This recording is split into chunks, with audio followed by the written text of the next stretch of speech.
On entend souvent parler des questions puissantes, et notamment dans le coaching.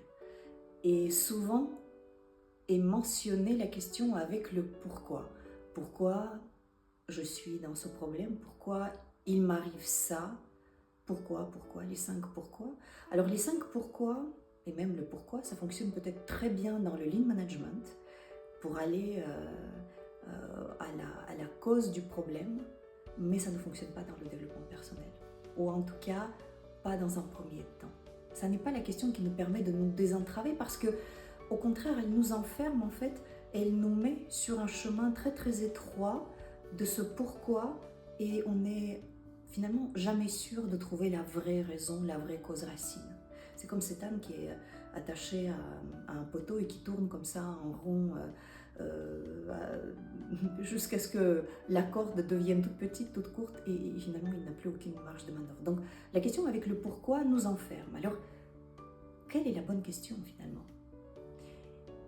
Et déjà, avant de parler de la question, quelle est la bonne attitude? L'attitude n'est pas la tête baissée à aller en profondeur du problème sur cette voie un peu étroite. La posture idéale serait au contraire s'extraire finalement. S'extraire, regarder un peu avec une perspective là, avec du recul, mais qu'est-ce qui se passe? Et donc la question c'est vraiment, mais qu'est-ce qui se passe là? Qu'est-ce qui est en train de se jouer là, ici, maintenant, dans ce problème, dans cette situation? Et je dirais même autre chose, j'irai plus loin, c'est, mais dans quel conte, C-O-N-T, mythe, légende, est-ce que je suis en train de patauger, de jouer là, maintenant, moi, le protagoniste du moment? Dans quel conte je suis? Alors pourquoi le conte finalement?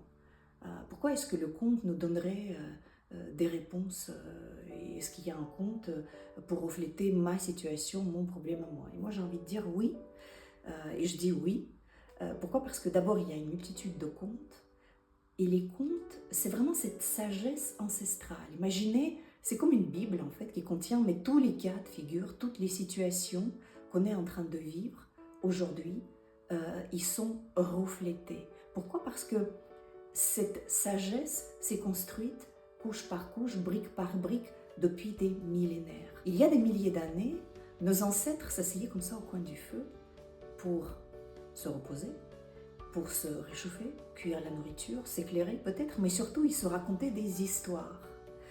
Alors ils se racontaient des histoires sur des situations de vie qu'ils ont rencontrées, sur des trucs qu'ils ont entendus dans le village voisin ou la tribu voisine, et aussi comment ces problèmes, ces situations ont été résolus, comment tout ça s'est terminé. Et couche par couche, brique par brique, une connaissance s'est construite.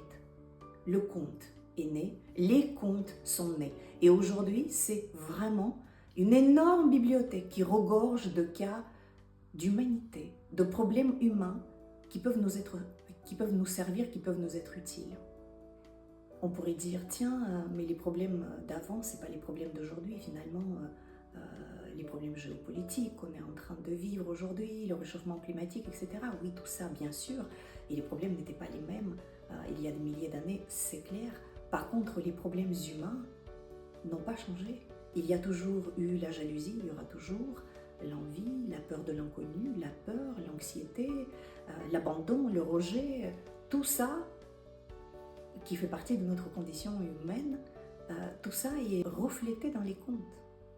Donc, on aurait tort de s'en priver, de se priver d'ouvrir un bouquin de contes. Tiens, moi j'ai un vieux bouquin, j'en ai plein.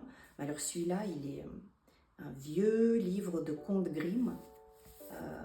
Pourquoi ne pas ouvrir ce livre au hasard et, je ne sais pas, tomber sur un conte qu'on a envie de lire aujourd'hui? Pourquoi pas un conte court pour commencer? Qui sait, peut-être qu'il va nous parler, nous donner des clés. D'ailleurs,